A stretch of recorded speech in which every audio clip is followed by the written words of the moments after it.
Hello and welcome to another episode of Engineering Things. Today we're going to be looking again at PySpice, but this time working with diodes, introducing the concept of actually inputting raw spice and then using subcircuits. And the structure will be as follows. So first of all we'll look at diodes, then raw spice and then subcircuits. Now before we delve into the actual coding of these various things, it's first very important to consider how we would write in Spice, because that directly translates to how PySpice is produced and used. So this is especially important when we have components that are not reversible, such as a diode. It has two very distinct terminals, the anode and the cathode, so we need to understand how the component is placed and therefore used correctly with the correct direction within our spice. Now there's lots of information out there, either on the PySpice website or on various websites that deal with spice models. Most importantly, we can see here that a diode is placed where the first terminal declared is the anode and the second terminal declared is the cathode. So we'll bear that in mind as we go forwards. So now moving over to our atom editor, I've got a very similar script to what we had in the previous part. So we have all this top matter, we have some declarations, not all of which are needed, but which we may use down the line.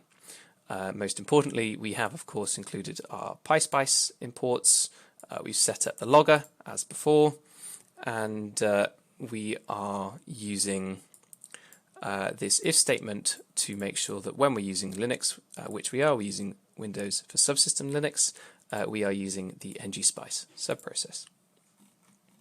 I've got this format output function carried on from the previous episode.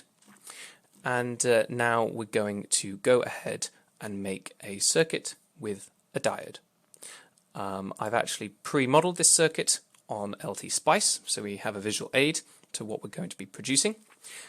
This circuit is completely made at random, but it gives us a chance to demonstrate how we might connect more components in more complex ways. We should also note that we have actually declared a specific diode here. And we're going to be showing how we can do that in PySpice as well. So let's get on. So first of all, we've declared a circuit as we did before. The circuit title is my circuit. Now before we actually place down any components, we're going to do what was done in NGSpice. We're going to write a directive. We're going to define a model parameter within the netlist, which is going to be defined as a specific type of diode. Now we're going to use a 1N4148pH signal diode. You could do this for any particular diode. The main thing you need to do is check that you've got the correct parameters. So we're going to add a model. Oops. We're going to add a model. We're going to call the model my diode. It is a diode, so we're going to use the symbol D, and then we're going to define a few parameters. These parameters are what we would normally use to define a diode, so stuff like the saturation current, the breakdown voltage, the series resistance. So let's get on with it. Now PySpice actually allows us to define these using specific variables, so that's what we're going to do. And we're going to make sure we get the units correct. So we want this to be the unit of nanoamps, then series resistance of 0.6458 with a unit of just ohms, then a breakdown voltage of 110 just volts, and then we're going to have a couple more parameters. And again, you can look this up for any particular diode, these sort of SPICE parameters. Okay, so there we have it. We've defined our diode. The next thing we want to do is add a few components. So let's add our voltage source as before. Let's name it input, and we're going to connect one terminal, one side of the voltage source to node 1, and the other side to ground. We could use 0 to represent ground, but it's got a built-in variable.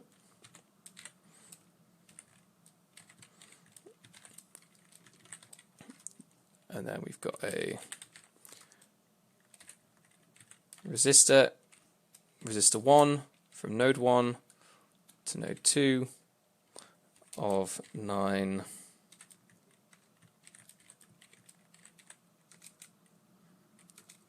units kilo ohms. And then we're going to add our first diode. So circuit.diode from 1. It's diode 1, and we're connecting it from node 2 to node 3, and it's being defined as the model, and we've defined the model above, so we could call it my diode. There we go.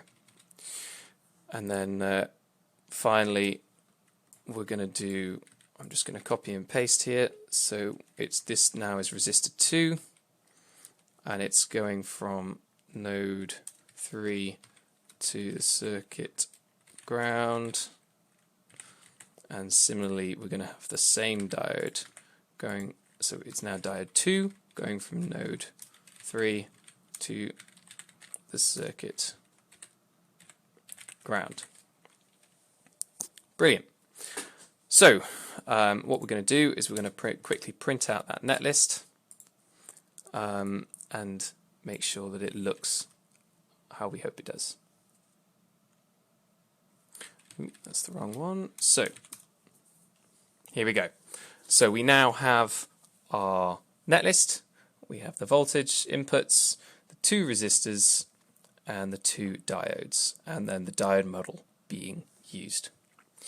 So what we can do is we can actually now run the simulation, run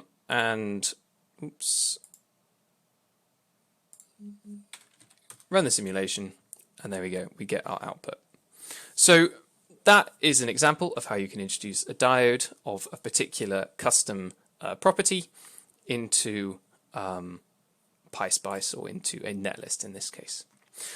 Equally, you could make a second model, my diode 2, define it as a different diode, and so on and so forth. The next thing I want to talk about is the use of raw spice. So I'm going to just shift this down for a second, and we're going to consider this second diode. Now, if for most of the components in PySpice, we can actually use the we can actually define a variable raw spice. Now, raw spice can be added to the end of any particular component, and we can then input raw spice, and what that will do is it will add it to the end of the line. So we could define a different saturation. So for example, if I said IS, you have to be very careful now because we're using raw spice, so there's no interpretation occurring. So we need to make sure you need to make sure the syntax is correct, and for that I'd recommend looking up the different syntaxes used on Spice. But you could enter some raw Spice, and in doing so, that would say 1 micro. If we run this,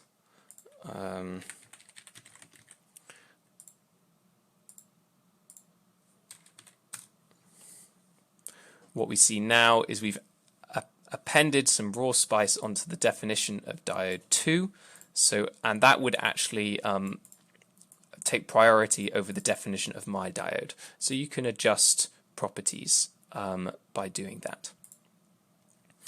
Similarly, we could actually do away with the model name here. So we could now just use our raw Spice to define the fact that this second diode is in fact my diode. And last but not least, rather than using a circuit component to define a diode or a resistor or a voltage source, we can actually, and I've copied it in here, we can actually just write in the raw Spice manually. Now to do that, we need to do circuit, and then we are adding raw Spice, so dot raw Spice, and then we make it equal whatever the raw Spice we want it to be. So in this case, again, I'm doing exactly the same thing. It's equivalent to the previous two ways of defining this diode. And then importantly, we need to make sure we add a line skip at the end. So there we go. Once again, we have exactly the same thing, but this time I could add, I could just write the whole thing, the whole line. That didn't work. I haven't imported OS.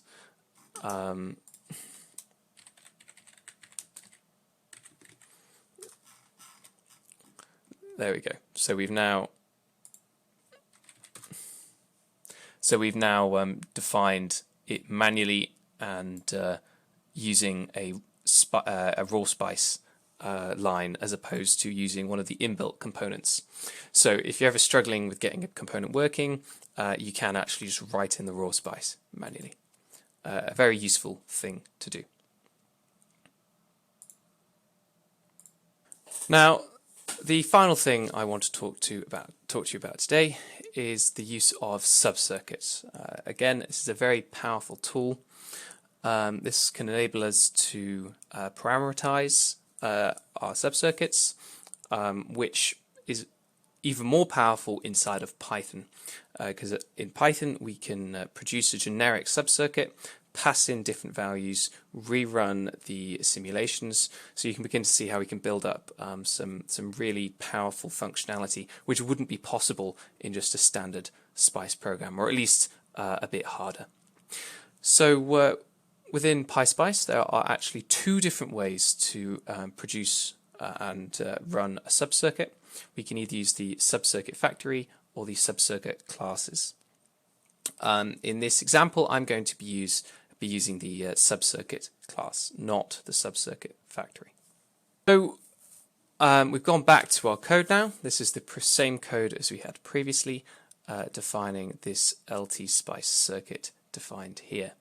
What we're going to try and do is amalgamate R1 and diode 1 and try and put these two components into a single subcircuit, so I guess into a single component or a single equivalent component.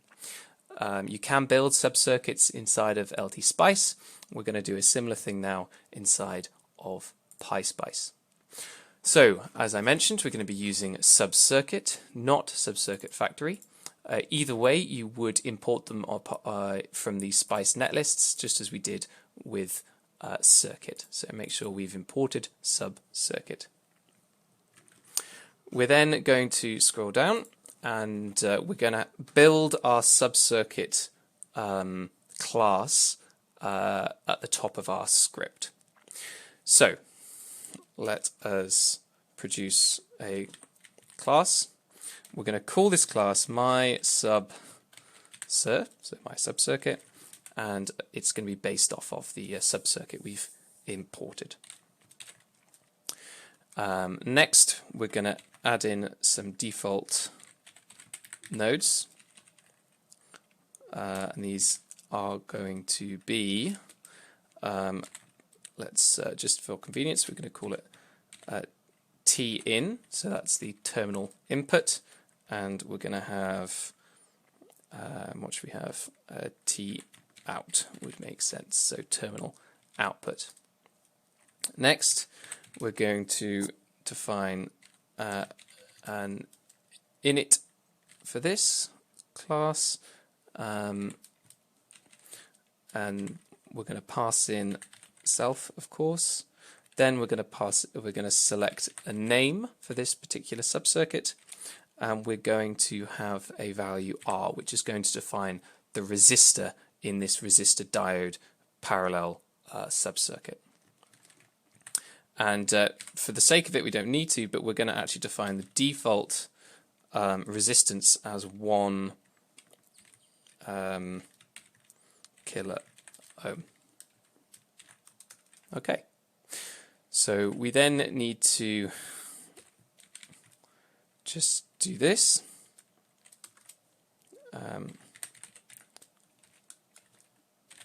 So we incorporate the nodes.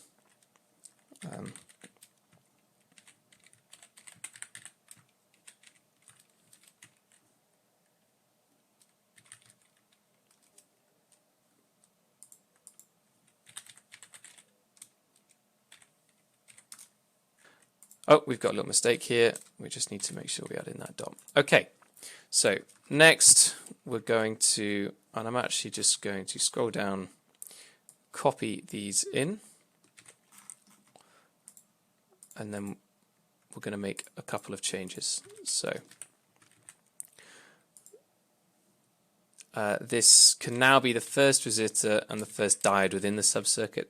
That isn't so important. We're going to connect one side of the resistor to the T in terminal. We're going to connect the other side to the T out. We're going to let this be R. So we're passing in the value now. We're going to do exactly the same with the terminals, noting that the T in and T out are on the correct anode cathode, and we're going to use the default diode of my diode for the model. So we've now produced this subcircuit. We've now defined it. So we're going to go ahead and use it. So to do that, we need to now produce our subcircuit and sort of add it to the circuit pool. So we're kind of adding in the subcircuit netlist to our main netlist, and then we're going to have to define how we use it. So all lowercase subcircuit, and then we're going to include my subcir, and then we're going to call it something. So we're going to now name the subcircuit. So let's just call it sub1. And then we also need to define the resistance being used in this particular instance of the subcircuit. So we're going to also again just use what we used before. So that being 1 kilo ohm. So we've now included the subcircuit into our netlist. Now we want to actually use a particular instance of the subcircuit. So what we're going to do is include subcircuits are denoted by X. So we're going to use subcircuit X. It's the first subcircuit we're using. We need to define the subcircuit that's being called. So we're now going to call sub1, which is the name of the subcircuit we've brought into the netlist. Then we're going to connect this subcircuit from terminal 3 to the circuit ground. So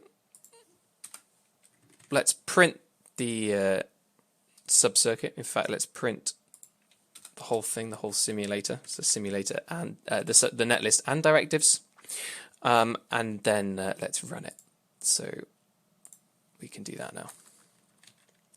And now we're running.